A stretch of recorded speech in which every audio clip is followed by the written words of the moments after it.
Come on everyone, in this video I'm going to focus on the theme of violence in Of Mice and Men, well violence/cruelty. If that question was to come up in your exam, you could either answer it by exploring the characters and how violence is shown through the characters, so maybe focusing on Slim, Curly or George, or you could look at key scenes. Some of the key scenes maybe that you could focus on could be the fight scene between Curly and Lenny, violence when Candy's dog is killed and how that also could foreshadow when Lenny kills his dog. Then we have the violent scene when Lenny kills Curly's wife, which also is foreshadowed, and then George killing Lenny at the end. Actually, every time violence occurs, it foreshadows what's going to happen next, and normally the level of violence increases in terms of how severe it is. Some of the key quotations that relate to violence are outlined here. I'm not going to read them out because we'll look at them on the following slide. So it is crucial that when you are revising for your exams and you are thinking, say, for the key themes that could potentially come up for Of Mice and Men, that you choose the best quotations that you can really get your teeth into. Don't just find the first ones that are linked to violence. You want ones that you really can get your teeth into and to be able to pick apart in terms of your analysis. How you would link this then to the context. One thing could be linking it to authority and the power barrier on the ranch. So thinking of Curly and how he exerts his authority over the workers, and he often does that through violence. He thinks by engaging in physical combat that is him proving himself and kind of putting his stamp of power there on the ranch. Also, he knows that the men can't win because they rely on him and his father. Curly knows that people aren't going to want to engage in a fight with him because even if they were to win, they could lose their job, they could be canned, and they're going to want to avoid that at all costs. So it's almost like he can be very confrontational, he can start on the men, he can be aggressive, and he knows ultimately that they potentially aren't going to be provoked. They're not going to respond back to that aggression. Okay, again, we could think of the life of migrant workers and the hostility between the migrant workers and how that may lead to tension. Could think of human disposability, the dog foreshadowing Lenny's death. He is killed in the same way, but is it merciful? The same as we could question, is Candy's dog's death humane? Or is it just another example of how humans were disposable in 1930s America? Then lastly here for the context, I've got Curly's wife. So her death, was it inevitable? Because that she couldn't live amongst men and be equal.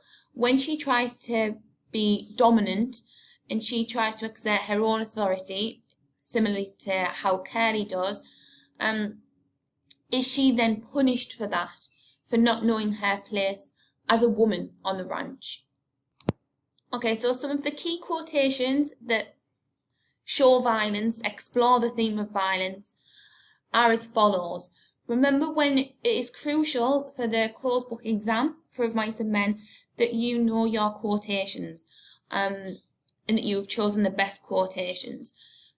But you need the analysis to go with that, as I keep saying, through these videos.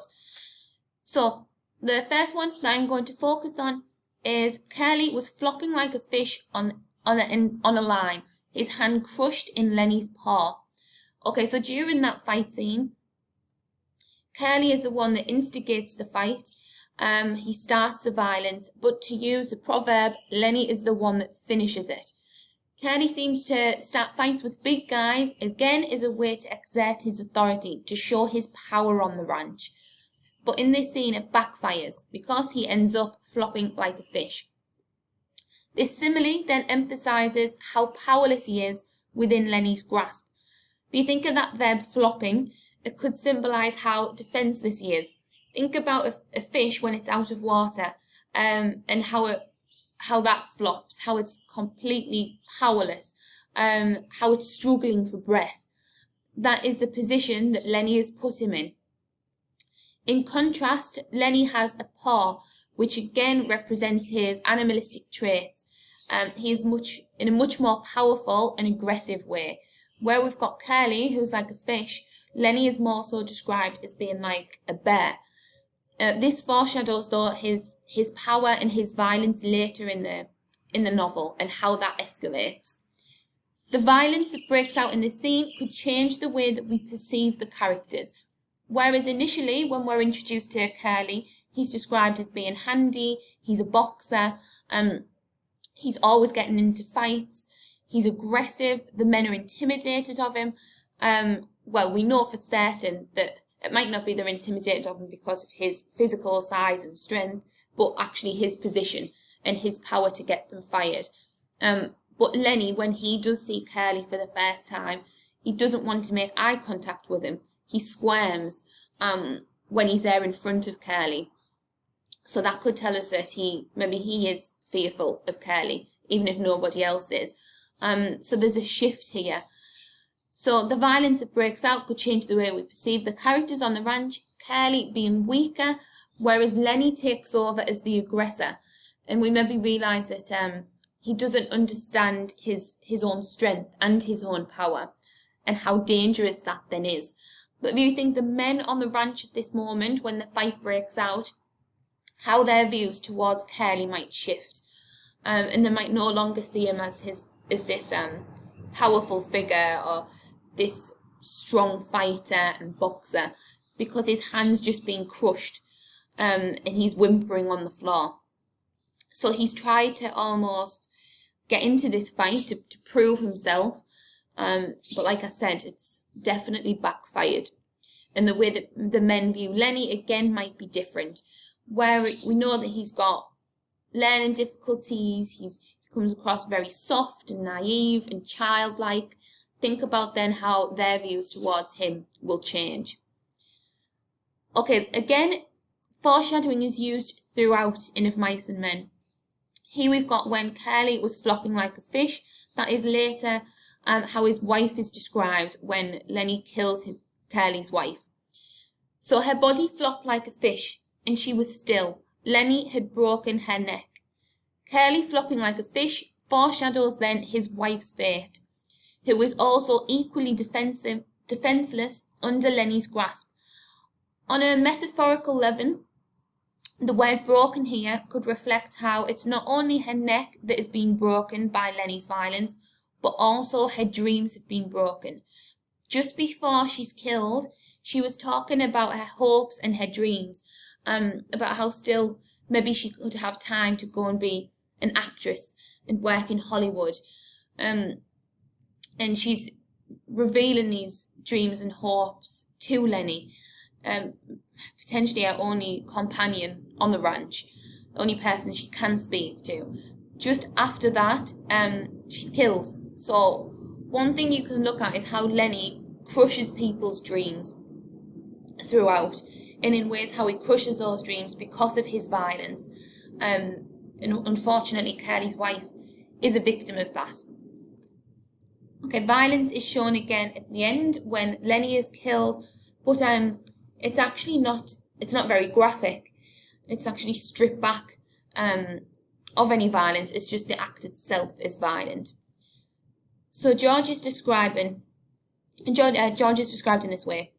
He brought the gun to the back of Lenny's head. He pulled the trigger. Although the ending is violent, George perhaps must kill Lenny in order to prevent violence and further destruction. If we know that Lenny's violence has escalated and has become more and more severe, maybe this is required and this is a necessity for George to finally put a stop to Lenny's brutality. Notice that we've got very simple sentences when Curly's wife was killed and Lenny. So Lenny had broken her neck, he pulled the trigger. Okay, it's very much devoid of emotion, meaning there's not much emotion there. And it is very matter of fact, which again could show how it's just a job that he has to do. Okay, as I said earlier in the video, if you were to focus on the theme of violence in your exam, you could either do that, write in your paragraphs, thinking about how violence is shown through the characters or through key scenes. One thing I would suggest doing for the theme of violence would be to explore how that is shown through Lenny's character, and actually how his level of violence progresses from the beginning to the end. One quote that could help you to focus on that would be when he kills his pup, the pup that Slim gives him. When he kills that at the start of chapter 5, he says, Why do you got to get killed? You ain't so little as mice. I didn't pound you hard. Okay, so when he says that, it's as if he doesn't realize his own strength or the consequence of his actions. The fact that he uses a rhetorical question, why do you got to get killed? It's almost like he's trying to detach himself from blame. Maybe as if he doesn't realize that he is the one responsible for the dog's death. By using the pronoun you, it's almost putting the blame on the dog. Like, why did you have to be so weak? Why did this have to happen to you? And detaching himself from almost that process of being the one responsible. Okay, however, we can focus on how Lenny maybe doesn't realise what he is doing in terms of the violent acts that he does and profess that he is innocent. But after he kills the puppy, he hurls it across the room, which again is very violent, to hurl his dead dog across the room. Lenny's violence progresses in severity across the novella, but we could actually question how innocent he really is. Okay, for the higher marks, it is about you being critical. And this is what I'm going to model here. So after he hurls it, he buries the dog out of sight, and he states that he will tell George, I found it dead.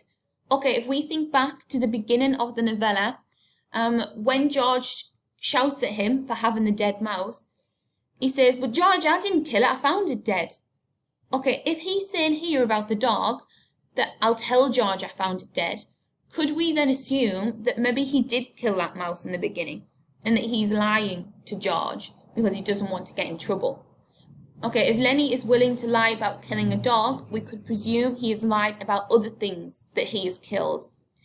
This also foreshadows his disposal of Curly's wife after he violently breaks her neck. Okay, as he does that, it says that he poured up hay to cover her after he kills her, the same as he does with the dog. Just like he tries to hide the dog under hay, he does the same with Curly's wife. So although he might not realise his own strength, I don't think that he intended to murder the dog or Curly's wife, but he does know what's wrong. He can tell the difference between right or wrong. And rather than owning up to what he's done, he tries to hide it because he doesn't want to get into trouble with George. So that is a key part, really, to make you think about his violence, but also, is he really that innocent? Okay, the last one that I have chosen to focus on here is from Curly's wife. You are more so going to look at how she is a victim of violence because she dies at the hands of Lenny.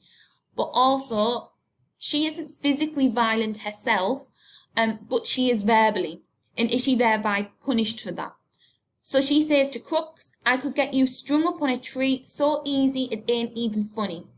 So while not physically violent, she is verbally. The verb strung is a violent threat towards Crooks when he reminds her that she is not allowed in the room. Like Curly, she tries to use her violence or threats of violence to exert her power on the ranch, but perhaps she is simply a victim herself. Okay, good luck with your revision on the theme of violence or cruelty in Of Mice and Men.